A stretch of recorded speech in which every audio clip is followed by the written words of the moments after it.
We're live here with Ian Hume. So, Ian, this is your first interview with us after you signed for Kerala Blasters. What was your first thoughts on signing back again with Kerala?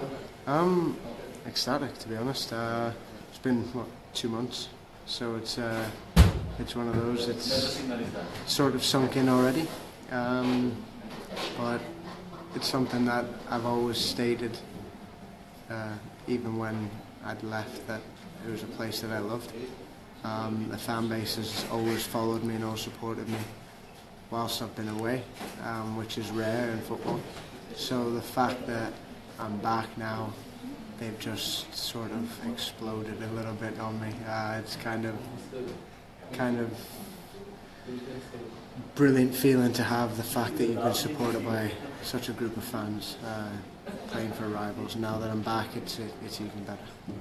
Okay, and so the fans are looking forward to watching you and, of course, Berbatov in action together. Thoughts on that? Well, obviously I've worked hard to build up a fan following in India, and the fans, like I said before, have been brilliant. But when you get players like Berbatov coming out, the southern states especially are very Man United, Liverpool orientated. So somebody like Berba coming out is only going to set the sort of craziness alight, which is essentially what it's done. Having him and Wes Brown come out, Man United legends, is a great thing for the team. So now it's time for us all as a team to put it to practice on a match day. And what do you think has changed at Kerala since season 1? The whole team, apart from Sandeep Nandi and Sanders Jingan. It's been just a complete in and out, players, managers, all different every year. I think it's been quite successful on the whole, apart from season 2. Made 2 finals. Unfortunately, I haven't won the trophy, but I've been in 2 or 3 finals, so you can't really grumble too much as a fan, apart from not winning the trophy. But there's been a lot of changes. Like I said, the mainstay Sandesh and Sandeep Nandi have been there the whole time, and rightfully so, they get the adulation that they deserve. But now it's time to try and get that elusive trophy, because we've come second twice as a club, so you don't want to be, third time's a charm, isn't it? So let's see how it goes. And you entered the ISL as its leading scorer.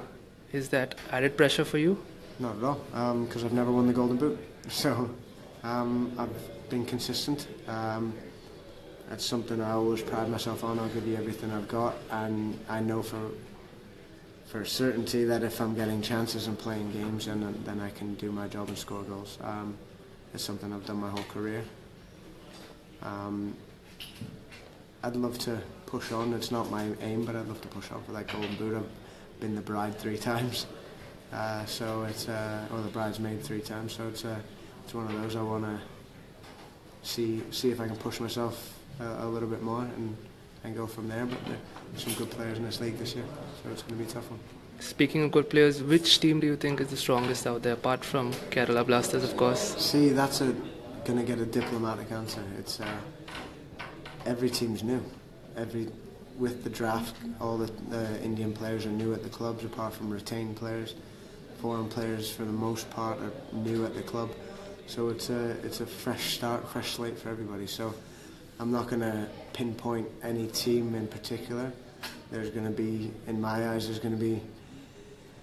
8 or 9 strong teams. Potentially one may drop off. You never know who that is. There's always one that's different every year. It's varied from Kerala to Goa to North East to whoever over the last 3 years. So it's going to be a very even league, I think, in my eyes. And it's just a matter of reverting back to how the first league was, the first year, and who can get their plans into practice quicker. Okay, and of the new players that are at Kerala, is there one player that has impressed you in pre-season? There's some very good players. I'm not going to give any secrets into our our little secret weapons. We've got some very good Indian players, some guys that haven't played in ISL. Obviously, majority of the foreign players that have come in haven't played ISL apart from myself. So it's we've got a few surprises for you, and we've got some good players who are ready to sort of stake their claim for household name status. It's one of those things they've got points to prove, and they have more than enough ability to do that and to prove that they're top players. So I'm looking forward to the progression. Opening game against the old side, ATK, where you were a champion with them last season. Thoughts on that? Will that be emotionally draining for you? Not at all. It's football. It's happened last year, or 2 years ago, leaving Kerala for Kolkata. So it's. I was looking forward to the game being in Salt Lake, because obviously being away last year for the year, we didn't play in Salt Lake. But now it's moved back to Kochi, and I can't really argue that I'm going to be playing in front of my home fans opening day. So it's against the old team, left on very good terms with the club. Last thing I did was hold the trophy, so that they can't really grumble and I can't grumble about anything. So it's a matter of getting the game going, because I think that's what we're all waiting for now, is to get the season started. We have a lot of Kerala Blasters fans who have requested you to say a few words in Malayalam. No, I'm not.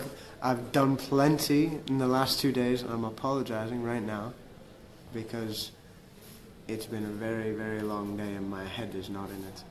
Okay. I have 5 months, and I will try and say as much as I can over the season. Okay. Okay. Thank you so much, Ian. No, thanks very much for having me, guys.